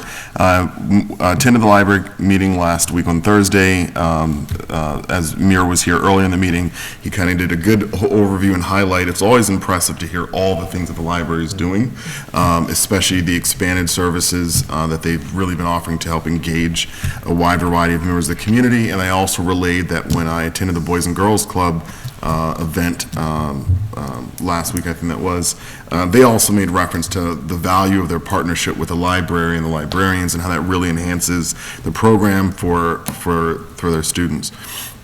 So it was a generally good meeting. I know that the process, they voted on the funding process to use, which goes to the charter, goes to town meeting that approved their ability to be more directly involved in the investment of library funds or funds that have been designated for the library. It's been a long work in progress, but I know I mentioned at our last meeting, but they did vote to approve that policy, and then I was CC'd on the communication with their financial advisor because they are starting to move forward and get that policy going. So library is doing a lot of really cool things. I think Mira did a great job summarizing it. And so, let's see, Municipal Building Design Committee. So the Municipal Building Design Committee met yesterday, last night, and I thought it was a really highly productive meeting. So we have 2 more scheduled in January. In January, we are, because we meet on the 1st and 3rd Mondays, we are affected by New Year's holiday and then by Martin Luther King Day.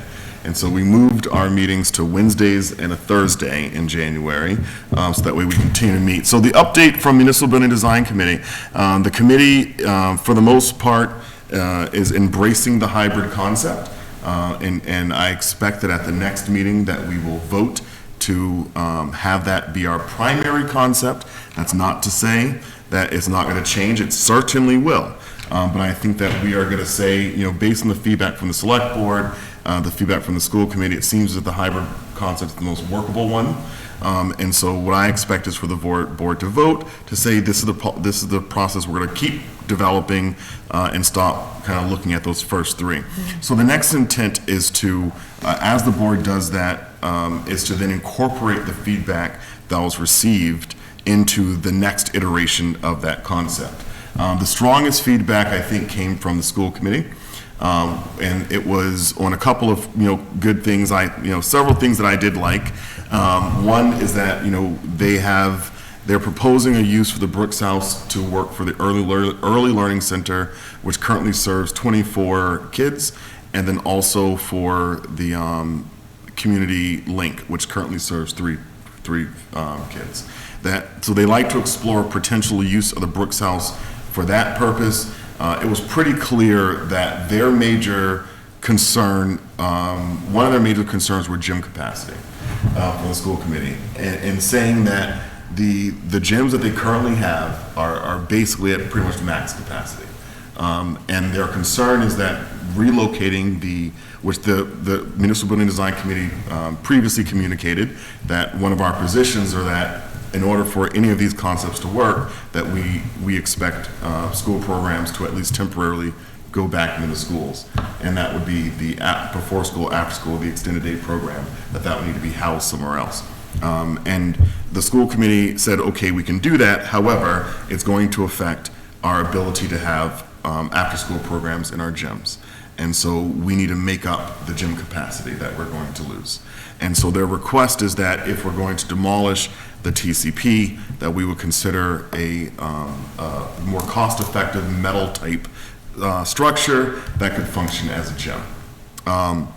So that was kind of like we took that as one of their kind of key takeaways and we also went over like community feedback that we've received, and it seems to be pretty consistent that the primary concerns that we're hearing are that there is lack of interest in losing any capacity that we currently have at the TC Passios. That a lot of that wants to be made up. Which, to the town manager means we've got to stop putting things over there. But that is that was, I think, the key concern. So where the building design committee goes from here, the next meeting is going to focus on that hybrid concept, incorporating the school's requests into another iteration. And also the APDC feedback. APDC, we do involve APDC basically as a member of the committee, even though they're not technically a member, but that way they're, fully involved in the process. They like the idea of, the initial responses were that they like the idea of an annex on Ritter. They feel as if that will help preserve the future use of that building. They also really like the school committee's ideas about the Brooks House. So we also have requested, so we had several questions, we put together a document, several questions came out of that meeting, about 4 of them went to the school committee, so those were forwarded to the school committee last night, and then I think a couple of them went to you, and I think I sent those to you this morning, and there were only like 2 questions, so it was pretty straightforward. And then at our meeting on the 12th, we're looking to meet with the building commissioner. So there are code questions that have come up about some of these iterations that we're thinking about, and so members would like to get a better understanding of code triggers as best we can from the building commissioner, and then also to kind of just have that resource to pick his brain on a couple other things, so that way as we, major questions are, does the town hall have a certificate of occupancy? Does Ritter Building have a certificate of occupancy? And are we going to be expected to acquire one with any of these changes if they don't currently have one? And getting an understanding from the building commissioner of what these triggers are, what these change of use triggers are going to be, and how we can keep uses aligned with current uses to minimize changes of use that then trigger a whole code implications. So really good work. I think the committee is kind of on home stretch for as much as we can do. And I think, my expectation would be that somewhere in February or March, we'll probably be at a pausing point until there's more funding available to move forward. So things are progressing really well there, and that's what I have for committee reports.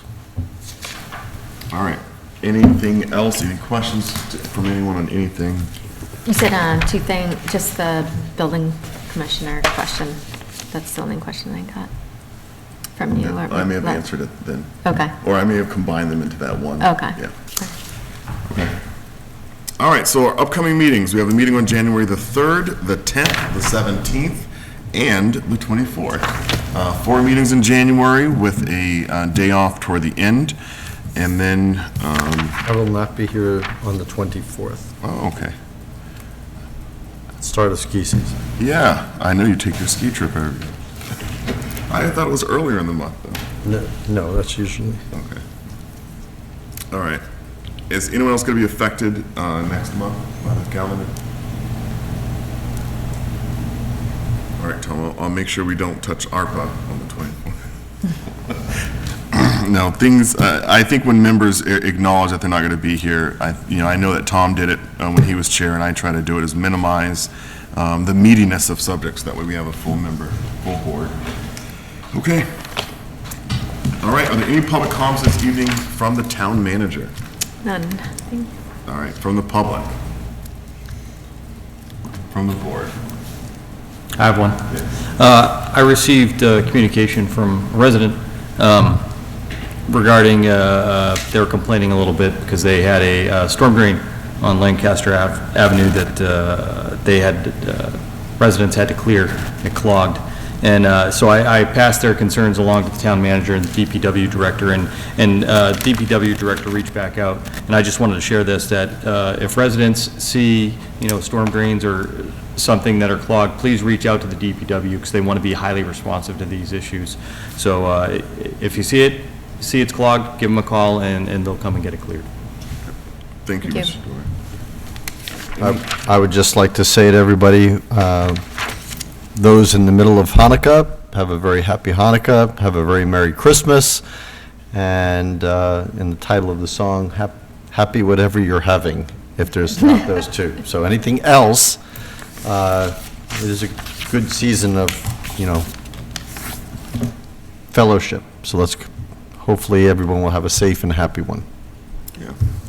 Thank you, Mr. Alonso. You know, this is the season of giving, as people say, but it's also, I think, the time of the year where, you know, we find within ourselves some humility, some companionship, some brotherhood.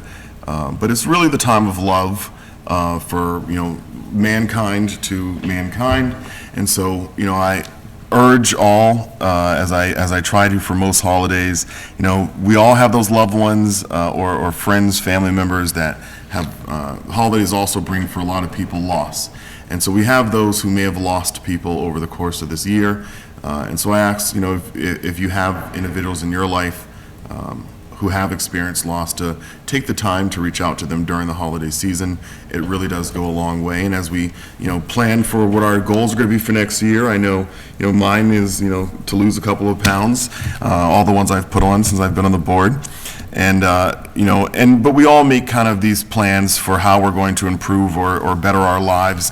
And really, it's part of, I think, a good cycle of renewal. It reminds us that we are alive, that we're vulnerable, you know, and that none of us are perfect. So I encourage, I hope everyone has a happy holiday season, and I wish everyone well. And we look forward to seeing you in the new year. And with that, I will ask for a motion to adjourn. So moved. Is there a second? Second. All right. I'm sure there's no more discussion on this one, so all in favor of the motion, please say aye. Aye. Those opposed, no. We are adjourned at 8:57 p.m. Have a good evening, and we'll see you next